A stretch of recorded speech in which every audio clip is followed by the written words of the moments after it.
আলহামদুলিল্লাহ, সুম্মা আলহামদুলিল্লাহ। এই গেটটার নাম হলো আল নাবি গেট।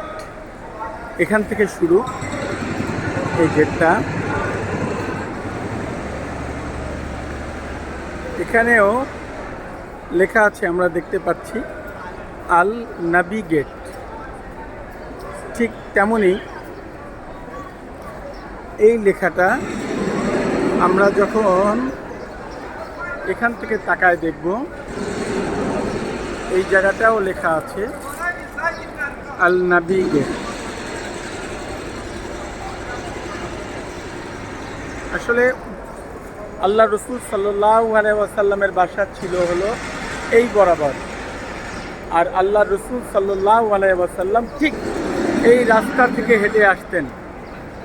এই রাস্তা থেকে আল্লাহ রসুল সাল্লাল্লাহু আলাইহি ওয়াসাল্লাম হেঁটে আসতেন কাবা ঘরের দিকে।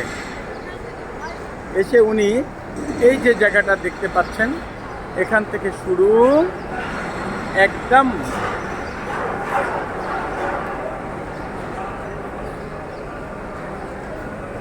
এই পর্যন্ত আল্লাহ রসুল সাল্লাল্লাহু আলাইহি ওয়াসাল্লাম এই জায়গাটুকুর মধ্যে দিয়েই কাবা ঘরে প্রবেশ করতেন। এবং আমরা দেখতেছি ভিতরে সাই হচ্ছে, অর্থাৎ সাফা মারওয়া সাই করতেছে মানুষজন।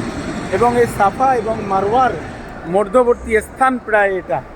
এবং এখান থেকেই আল্লাহ রসুল সাল্লাল্লাহু আলাইহি ওয়াসাল্লাম বাইতুল্লাহর ভিতরে প্রবেশ করতেন। এটাই উনার প্রবেশের জায়গা ছিল, যে কারণে আমরা এখানে দেখতে পাচ্ছি আল নাবি যে লেখাটা, কোনো গেটে স্বর্ণাক্ষরে কোনো শব্দ লেখা নেই। এখানে প্রত্যেকটা গেটের একটা করে নাম আছে। বাদশাহ ফাহাদ গেট, বাদশাহ আব্দুল আজিজ গেট, প্রত্যেকটা গেটে এরকম একটা একটা করে নাম আছে। কিন্তু একমাত্র এই গেটের লেখাগুলো স্বর্ণাক্ষরে লেখা। আল্লাহ রসুল সাল্লাল্লাহু আলাইহি ওয়াসাল্লাম এই জায়গাটা দিয়ে প্রবেশ করতেন। এই কারণে এই জায়গাটার নাম রাখা হয়েছে, এই গেটগুলোর নাম রাখা হয়েছে আল নাবি গেট। আসসালামু আলাইকুম ওয়া রাহমাতুল্লাহি ওয়া বারাকাতুহু।